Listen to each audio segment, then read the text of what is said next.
Firstly, you can't please everyone. I think that we have allowed ourselves to become so dependent on the validation of others that sometimes our work or everything that we do in life has lost its curiosity and interest and overall its meaning. So I think that you should surround yourself with people who enable you to grow, but you also have to allow yourself to grow. You can't be in an environment where people are stifling your growth, and you should also be confident in yourself and try to participate as much as possible. I grew up in the heart of Guyana, Georgetown, and I spent my entire life there.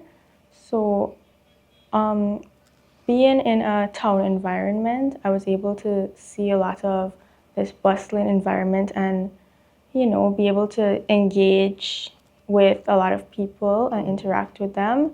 For me, I'm a very creative person. I'm not really good at sports. However, I take pride in doing things like painting and baking and writing.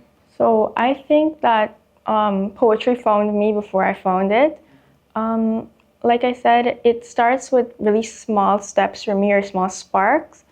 I can't exactly say when I started writing poetry because I remember I would write like little lines. Maybe they would have a few rhyming words or they would be incorporating metaphors in it. And then after a while, I was like, okay, this sounds good. Maybe I could add a few lines to it, a few more rhymes, and then I would lengthen it. And then I would just tweak it here and there until I was satisfied with it. If you haven't read Aphrodite or you're not aware of who she is, she's the Greek goddess of love, beauty, and fertility. And in this poem, I would have basically alluded to her birth from sea. Aphro means foam. So the severed genitals of Uranus would have been casted into the sea by his son, Cronus. And from this small disturbance, it started as a drop, then it became ripples, then waves and tsunamis, as I would have mentioned in the poem.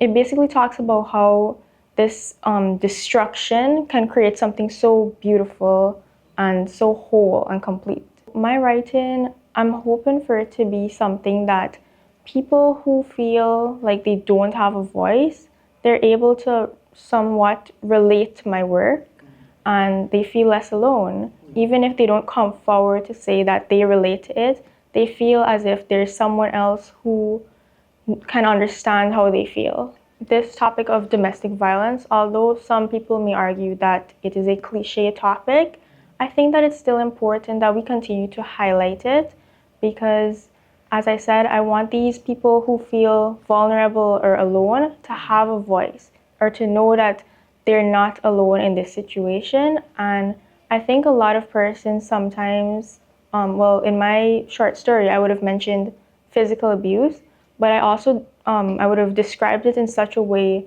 that it talks about not only the person's body was abused, but also their mind and their soul. Because I think that a lot of people don't understand how soul crushing or mentally destructive it is to the victim instead of just like their bodies being damaged. As for Csec, it was a challenge. I'm not going to say that it was easy or anything like that. I wouldn't underestimate it. But I'm really proud of myself because I put in a lot of work and I would have managed to balance both doing something extracurricular like this and also my academics.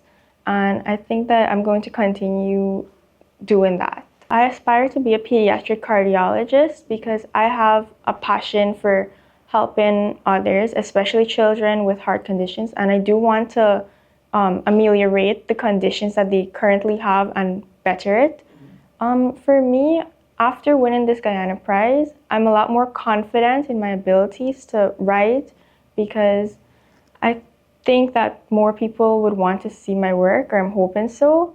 So even though that would not have been something that I can see myself doing as a career, I would like to incorporate it